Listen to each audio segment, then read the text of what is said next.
All right, so this is supposed to be the gold standard of Archtop. This is at least one of them. This is the Benedetto Bravo Deluxe, as they would say. And yeah, so I got this. This is from 2017.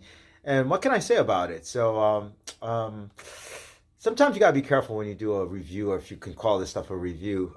It's just maybe justification of why I spent the money on the thing, because confirmation bias kind of sets in, which is you're basically trying to justify your purchase.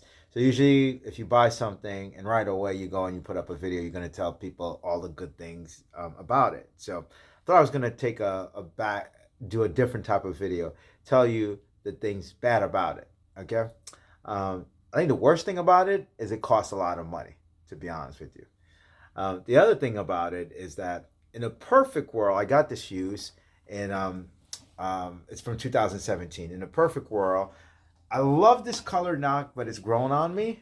It's a beautiful, beautiful autumn burst, right? I personally like traditional sunbursts better than autumn bursts.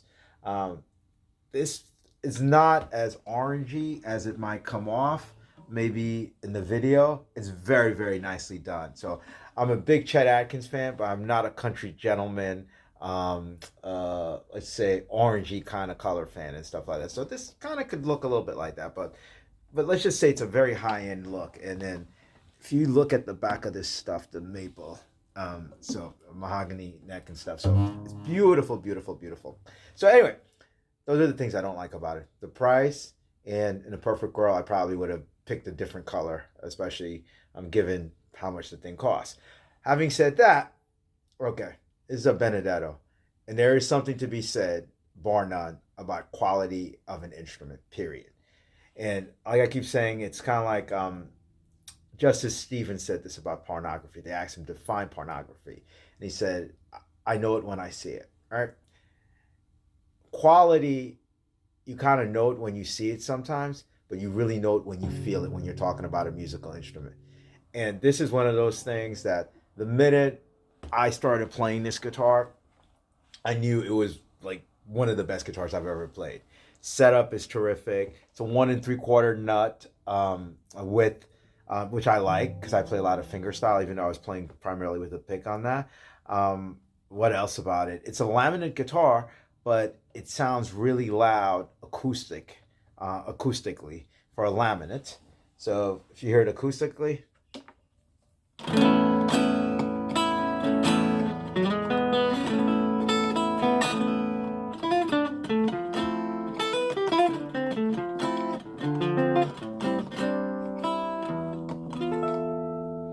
so really, really, really nice acoustic sound, all right? And that's in spite of the fact of the other thing I really like about it is the comfortability level of it. So this is a thin body, but it's not a thin body. So 2.5 inches, and I'm used to playing things like my X500, which is a 3.25 inch depth versus this 2.5 depth. The other thing is this is a 16 inch, but because of the depth or lack thereof, it doesn't feel like a dreadnought or your typical big arch top. It is comfortable as you can get. So this is a 16 inch, and it's laminate, and I like laminates between you and I. Yes, I know about the carved spruce and like it sounds great and all that stuff, but I'm a laminate player, and that goes through my years of playing like Gibsons and 175s and things like that.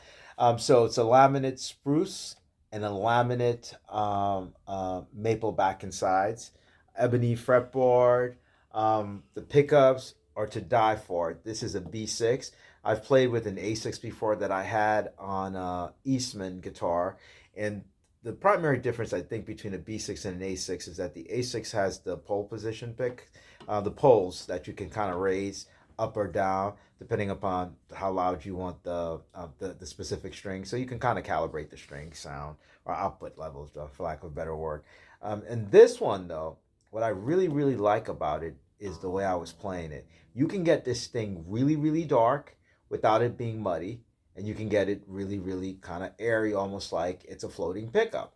So the tonality or the tonal range of the pickup is crazy nice and all that. So I think that's probably one of the best things. So I've never played a B6 pickup before, but if you look at it, so I'm gonna put it the tone all the way out open. This is so, a tone all the way open.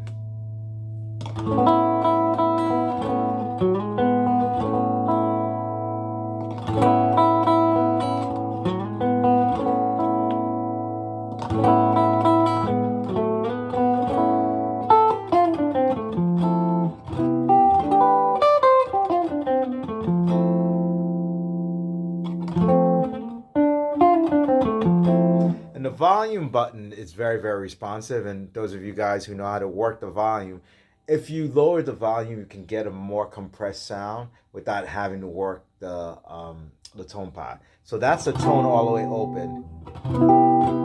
I'm gonna shut it down and close the tone.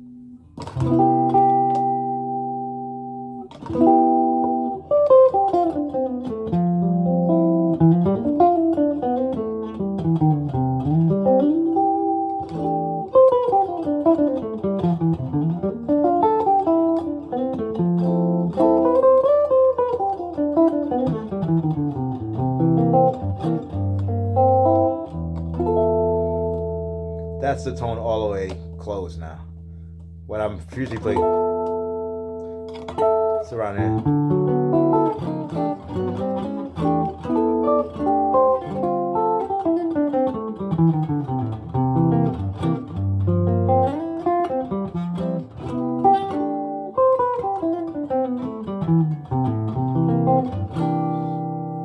So, all in all, it's an excellent instrument. Now, the $1 million question is it really that much better than the Eastmans, than the Gibsons, than the Heritage, and all those other guitars? No, not price wise. It's not. Is it better? Better, the term better is all relative. The thing about guitars and having different guitars, they make you play differently. Okay, they're inspiration for a different feeling. So I like guitars sometimes that are grungy guitars because it makes me want to beat up on the guitar and I play a certain way. If a guitar is too much like a pillow princess, then I only want to play kind of beautiful music with it. I'm afraid of getting it scratched.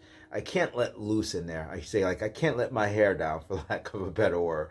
But the reality of it that I do like nice guitars, and this is a nice one. This is like a Rolls Royce or a Lexus.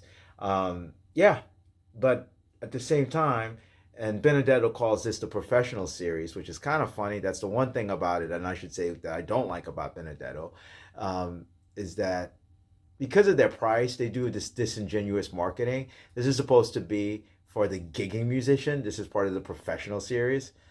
And between you and I, most gigging musicians I know cannot afford Benedettos. The people buying Benedettos are typically middle-aged men with disposable incomes that come from corporate America and things like that.